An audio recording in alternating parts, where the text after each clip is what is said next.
बढ़ता जवानी पेट्रोल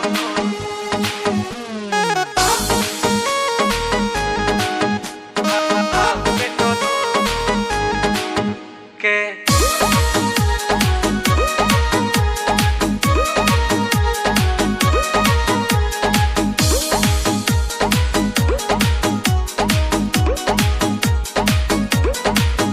तोहर सबका से देने न दियाई होई जे करा भी माल उहे पाई। तोहर सबका से देने न दियाई होई जे करा भी माल उहे पाई। लेबू का हो जाने घूमतारू तू बेहान पूरा खोल के। लेबू का तू जाने घूमतारू हो बेहान कहीं खोल के। बढ़ता आय हाय हाय हाय हाय हाय बढ़ता जवानी जैसे भाव पेट्रोल के।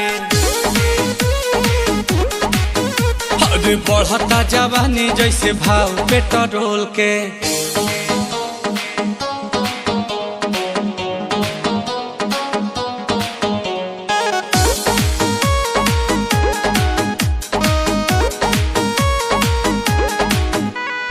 लागे पछताए पड़ी तो हके पटाई के बड़ा की बहिन भइल बारू महंगाई के। एहो लागे पछताए पड़ी तो हके पटाई के बड़ा की बहिन भइल बारू महंगाई के। कि कद हमारे ही नाम तेल टंकी ढेर पीछे न घुमाव बुझी मंकी। देखी के चिचिस होला माथा पे चिस बेबी डॉल के। देखी के चिचिस होला माथा पे चिस बेबी डॉल के।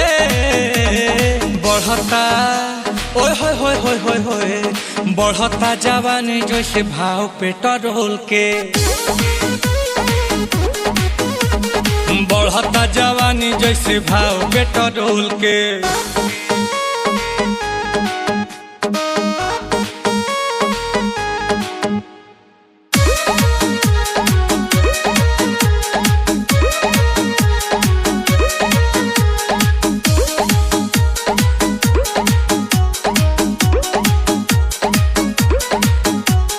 चला पते जे भरेज नहीं धरेलू उहे बाटे वेट वेट रोजे तू बदललू ना पुहे बा गंदी छाप बढ़ता। चला पते जे भरेज नहीं धरेलू उहे बाटे वेट रेट रोजे तू बदललू।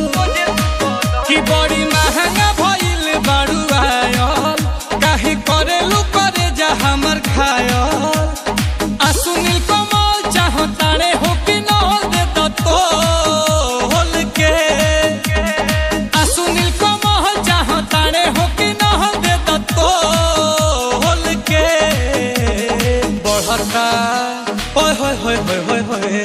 बढ़ता जवानी जैसे भाव पेट्रोल के। बढ़ता जवानी जैसे भाव पेट्रोल के। बढ़ता जवानी जैसे भाव पेट्रोल के। अरे बढ़ता जवानी जैसे भाव पेट्रोल के।